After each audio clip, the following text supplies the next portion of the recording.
Please welcome Andrew Busch.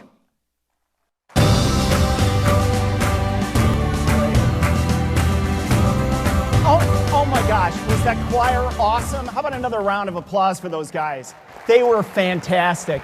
And I gotta tell you, there's nothing like a spiritual to get you going in the morning, especially because we're gonna talk politics and money.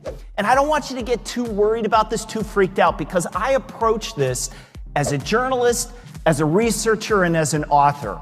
I objectively look at what the candidates are talking about, and I'm probably one of the only people that have actually read their policies. I want everybody to close their eyes, take a deep inhale through their nose, and exhale through their mouth.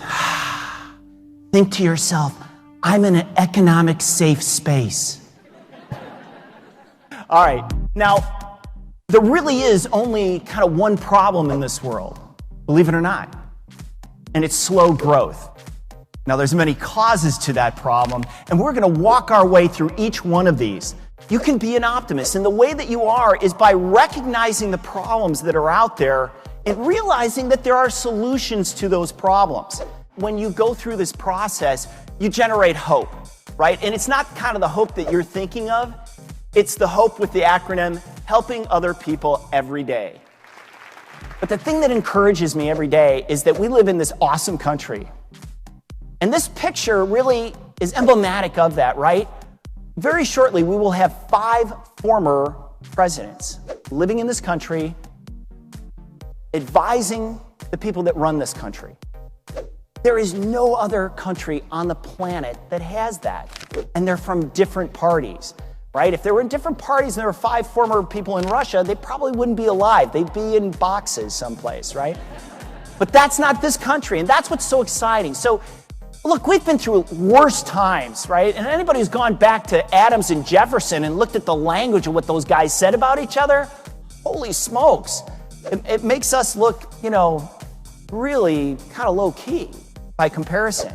So I remain an optimist, and I think there's good reason for it, and I hope you do too.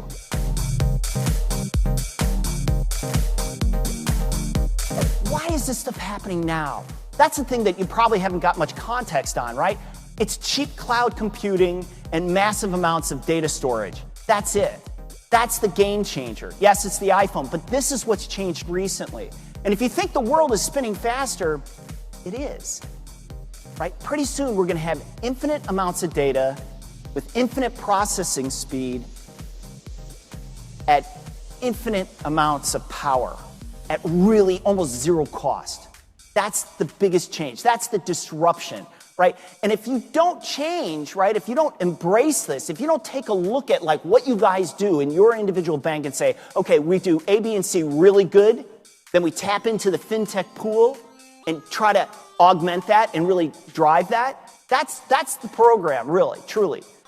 If you don't do that, then you're going to be like the steel mills in the 1970s when the mini mills came along, right, and started really low end, and then they worked their way up. Or Kodak, or Borders, or BlackBerry, or Zynga. I mean, you can't do this halfway. You really got to go for it. You really have to dive into it. This is not something that it's not a nice to have, it's a need to have. You got to do this. And that's what's so exciting to be here. These all kind of run together. But just let me give you an example of one kind of interesting company in this space for AI and big data and so on. Like, just for a moment, think to yourself, like, how much time do I spend writing up compliance reports? Or how much time do my guys spend writing up, corporate earnings reports or mutual fund stuff? Any of this stuff, right? These repetitive tasks.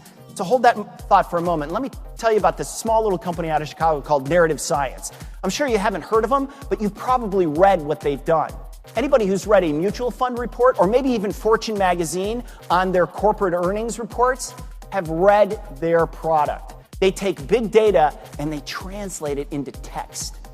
That's pretty cool. And here's a few of their products that they have. Asset management, wealth management, anti-money laundering stuff, right? Which was my personal hated favorite when I worked at a bank. I hated doing ALM stuff. But this is what they do, right? And it's not just only in this space. It's not just only in fintech.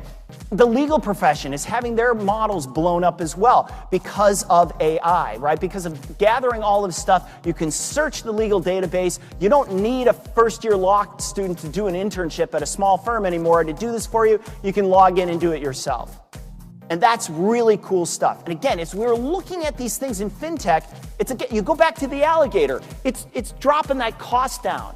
And yes, I know some people feel threatened by that, but really, what does it do? It takes your people away from those repetitive jobs and puts them into more profit-earning roles. Things that are much more important for your firm and for your firm's survival. And that's pretty cool stuff.